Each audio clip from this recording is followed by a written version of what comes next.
Hello guys, we're back with our next lecture. In this lecture, let us go through let us continue with the solving some problems with respect to push down automata, guys. Okay. Yes. So in the last lecture, we discussed the introduction and we solved around two problems, I think so, on push down automata. Okay. Yes. So let us continue with more three problems, I think so, four problems in this lecture. I'll be solving three problems at least in this lecture, guys. Okay. Yes. Okay. So first I'll be explaining you how you can directly analyze in the examination rather than drawing these diagrams. Okay. Yes. So the first question is a power n b power 2n. So a power n b power 2n. So what can we observe here? So the first step which I observe here is a push. Whenever you find A's, start pushing them, and whenever you find B, so A means one push, A means one push, A means one push. So whenever you find first B, don't pop anything and don't push anything. But when you find the second B, pop first A. When you find another two B's, pop second one. When you find another two B's, pop next one. And once you find epsilon or once you find the end of the string, you can conclude that that string is accepted. Got it?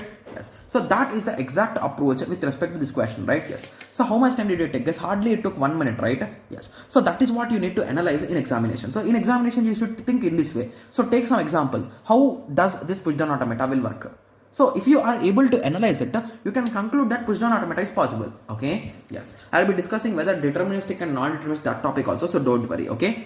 Yes. So if you want to draw the push down automata, it will look in this way.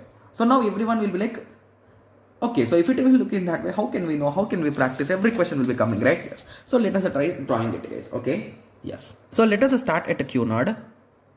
Okay. So once I get my first A, I'm going to push it inside. So what will be the arrow? So A comma, my top of the stack will be Z node, and once I pushed it, it will be AZ node, right? Yes. So now I am at a Q1.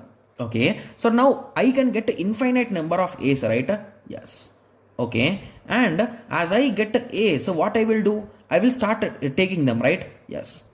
Okay. So once I get my first A, okay, comma, my top will be A, and my top after inserting that A will be AA, right? Yes. So I will push as many A's as possible for now, right? Yes. So once all this pushing of A's is done, now at some moment of time I will start getting B's, right? Yes. So once I get my first B, my top of the stack will be A. So should I pop it out? No, I'm just keeping it in the same way, right? Yes. So I'm going to keep it in the same way, and now I'm at a Q2. So now A, so assume we got a 2 A's and we are having 4 B's. So A I have pushed it, A I have pushed it. I have read first B, but I did not act on it, right?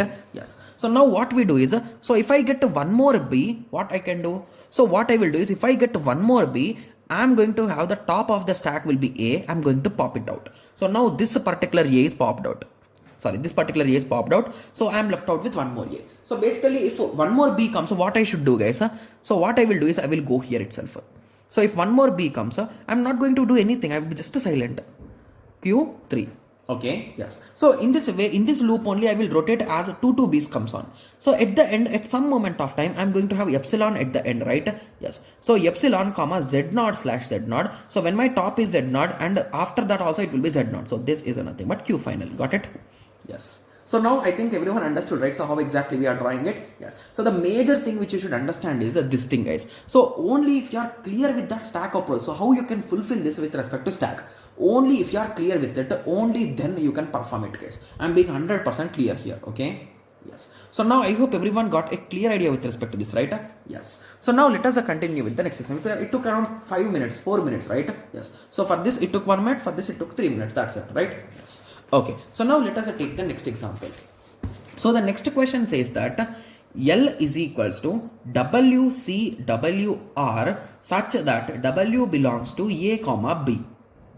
Okay, so now what are they saying here? So they are saying in between we are having a C as a constant, and before that whatever string is there, after that it should be in the reverse order.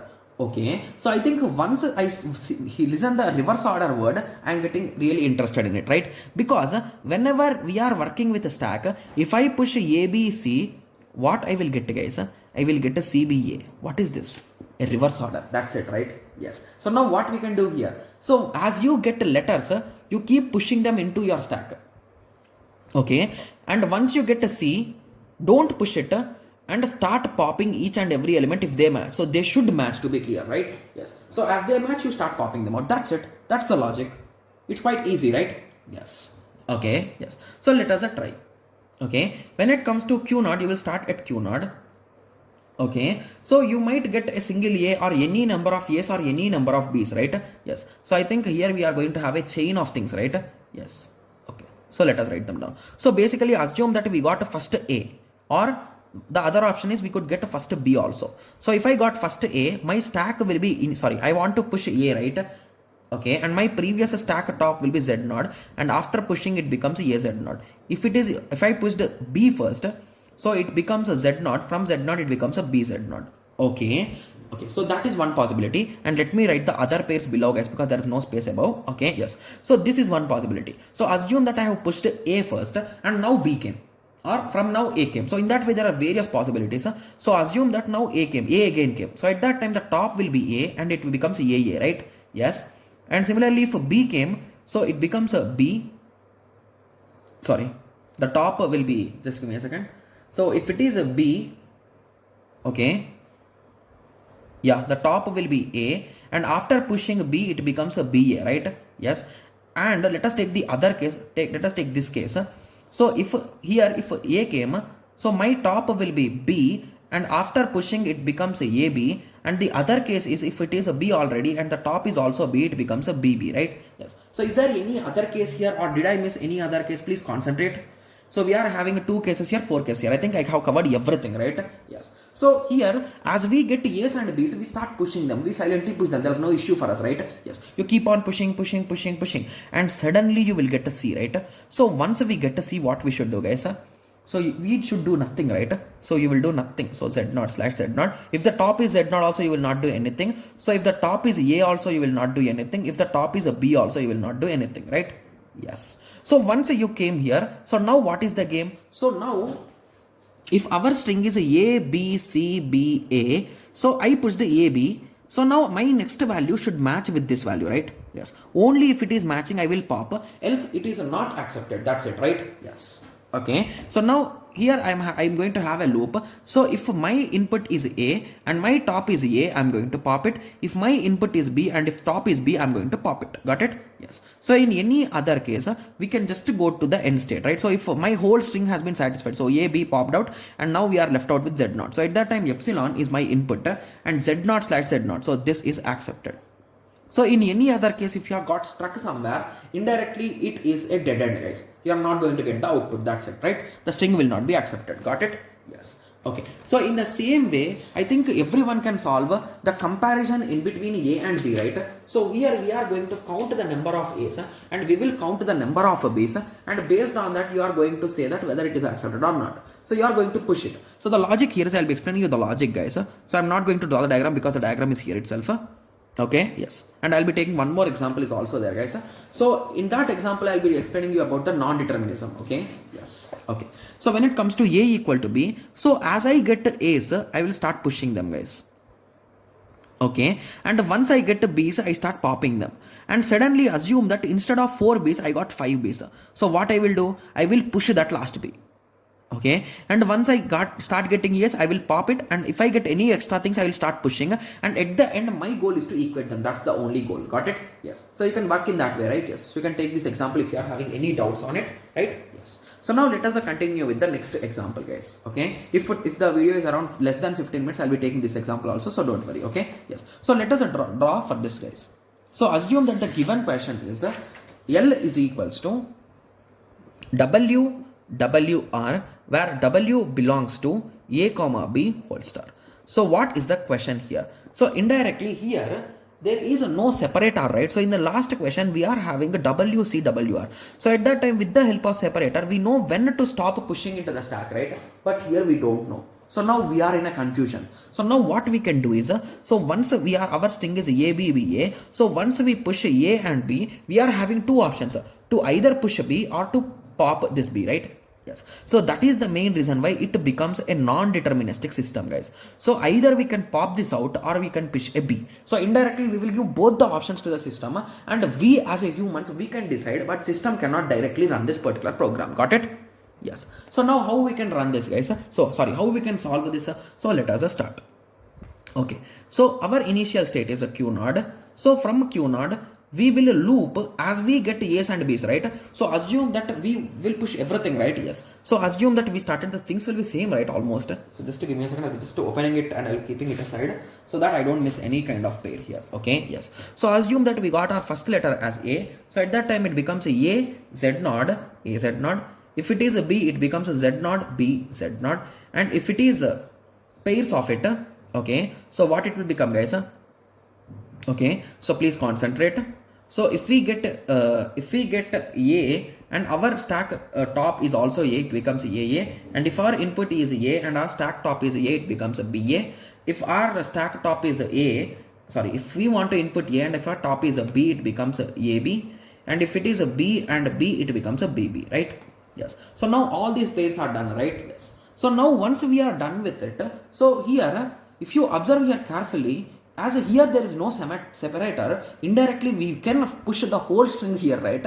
Yes. So that is the reason why we assume a point where we are going to do it non-deterministically, A comma A slash epsilon, B comma B slash epsilon. So we start popping out at one moment of time, guys. So it might be at this point, right? Or if it is a big string, it might be any moment of time we are going to pop. So if you observe, for a single input, we are having two paths. So this is a loop and this is a state Q1. So that is nothing but non-determinism in push down automata. Got it? Yes. So once I start popping out, can I start pushing again? No. So indirectly I can continue popping forever, right? Yes. And at the end, if I end up with the epsilon and my top is Z naught, so I will end up to final state. Got it? Yes. So now I hope everyone got a clear idea with respect to this push down automata, right? Yes. Okay. So the video is around 12 minutes. So let us recall this, guys. This particular thing. So to be clear, this particular question is a bit tougher, guys. It's not that much easy. I think this answer which I have written is wrong here. Okay. So did I write the correct answer? I think I did not write it. But let us give a shot for it, guys, because it's a bit confusing question, and this question might also belongs to non-determinism question. Okay. Yes. So let us start. So here our goal is to count the number of A's and B's indirectly, right? So we want in the string, we want length of A equal to length of B. Okay. So let us think, guys. I think it will be really complex, right? Because at some time we need to push A and at some time we need to push B. Okay, so shall we try or shall we skip, guys? Okay, so let us try what's there in that, right? Yes. So from a Q node, if I get my first A, okay, so if I get first A, I'm going to push it. Okay, so if I get my first B, I'm also going to push it. Okay, so if I got, so I think it will be almost in that way only, right? So if I got A and the top is A, I'm going to push it. If I got a B and my top is A, I'm going to pop it. So sorry, just give me a second, let me observe here. So if my top is A and if I have B in my top, I'm going to pop it. If I'm having a B and my top is a B, I'm going to push it. Got it? Yes. So we will continue in this way only, right? So I think that's it, right? Okay, so the given answer is correct. My bad. I was a bit scared with this question, but that's it, right? So let us take a small example. So let us assume A, B, A. That's it. Okay. So for first A, what it will happen, guys, is Z naught. For first A, I will push it. For first B, I will pop it. For the next A, I will push it and I will be stuck there. So it's not possible. So if one more B is added, I'm going to pop it and my end will be epsilon. So I will be giving the final state. That's absolutely correct. So that is the diagram, and this diagram is absolutely correct, guys. I was a bit scared, but it's correct. Okay. Yes. So now I hope everyone got a clear idea, right? So I think we have drawn all our 4 diagrams as per our promise, right? Yes. So now I hope everyone got a clear idea with respect to this. So in the next lecture, we'll be discussing the decision properties with respect to push down automata, guys. Okay. Yes. So let us meet in the next lecture and let us discuss about them. I think everyone is 100% clear with this push down automata, right? I don't know what is the other way to explain you in more detail, right? Yes. So I think we took as many examples as possible, and let us take one more small example, guys. So assume that the given question is A power n, B power n, C power n, where n value is equal in all of them. So is it possible to construct a push down automata for this, guys? Please think. So first I will push A. Okay, for A I will pop a B. What about C? So basically, when we are working with push down automata, you can only compare maximum of 2 elements, guys. So if the question is other than that, if the question is A power n, B power n, C power m, D power m. So at that time, is this possible? Yes, I will first push A, then I will pop B's, then I will push C, then I will pop D based on that. So these two should be equal. That's it, right? Yes. So now you understood, right? Yes. So anyway, while discussing PYQPC, you will get many examples in this way, and these all things you should understand based on the stack approach only. There is no need for you to draw those PDS and all those things. Okay. Yes. So in the next lecture, let us discuss about the decision properties with respect to PDA, and as well as we will also discuss the closure properties with respect to PDA. Okay. Yes. So let us meet in the next lecture. Thank you. Thanks for watching. Like, share, and subscribe for more awesome videos like this. Thank you.